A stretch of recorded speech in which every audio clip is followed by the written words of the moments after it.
Eu estacionei o carro aqui para falar sobre o pecado. O pecado, ele tira muitas coisas da vida de uma pessoa que serve a Deus. A principal coisa que o pecado rouba da gente é a comunhão com Deus. É a principal.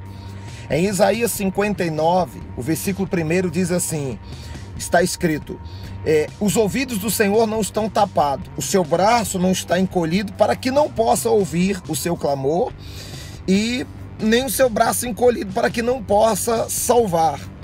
Aí o versículo 2 explica: mas os vossos pecados fazem separação, divisão. Veja que Deus não está com o ouvido tapado e nem está com o braço encolhido, Ele está pronto para abençoar. Mas o versículo 2 explica porque tem gente que ora, que pede, que jejuma, que chora e Deus não ouve. Deus não está nem aí, parece que Deus não está aí. Por quê? O versículo 2 ele diz: mas os vossos pecados fazem separação entre vós e o vosso Deus, para que o Senhor não ouça o seu clamor. Os vossos pecados fazem divisão. O primeiro prejuízo que o pecado traz, o principal deles, é a comunhão com Deus. O pecado, ele rouba, meu querido, a sua comunhão com Deus. A coisa mais importante da nossa vida é a comunhão com Deus. E o pecado tem esse poder de roubar. De repente você está me assistindo agora, líder de excelência, e você já não tem mais a comunhão com Deus, você já não sente mais a presença de Deus. Você é uma pessoa que ia para a igreja, sabe? Lembra quando você estava no primeiro amor, você chorava, qualquer um que cantava, você sentia a presença de Deus. Hoje você pode trazer o Fernandinho, Fernanda Brum, você pode trazer o Michael W. Smith, e você diz assim, pode ter a melhor banda de louvor do mundo, Hillsong. E você vai lá e fala, rapaz, é bom, mas você já não sente mais a presença de Deus. O que está acontecendo com você? O pecado fez isso, o pecado te esfriou, te deixou biturado, engessado.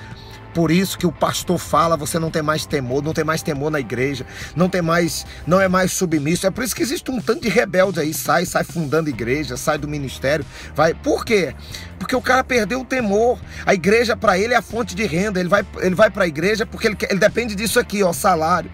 Igreja para ele é profissão, deixou de ser sacerdócio, deixou de ser chamado. O segundo prejuízo que o pecado traz. Eu estava vindo, cheguei de viagem ontem, passei ali agora para poder orientar uma pessoa, e agora eu estou vindo ali no banco. Aí eu parei, porque o Espírito Santo me deu essas duas sacadas. O primeiro prejuízo que o pecado traz, o principal, o Espírito Santo falou comigo. Primeiro, ele corta a comunhão com Deus. A segunda coisa que o pecado faz, ele tira a visão.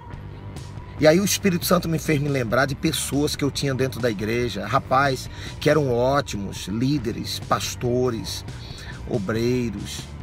No nosso ministério, na Bahia, quanta gente boa saiu da nossa igreja. Quanta gente boa, gente que fazia e era o melhor.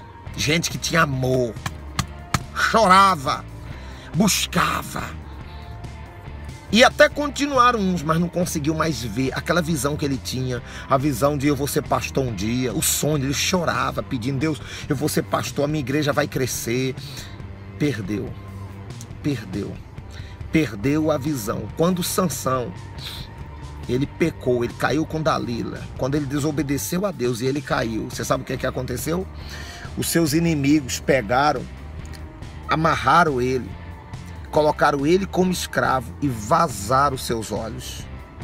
Vazaram os seus olhos. Quando o inimigo pega um homem de Deus, faz dele escravo, amarra ele, ele tenta, você não consegue mais orar, você não consegue mais ir para a igreja, você quer voltar para a igreja, mas tem um orgulho que é escravo.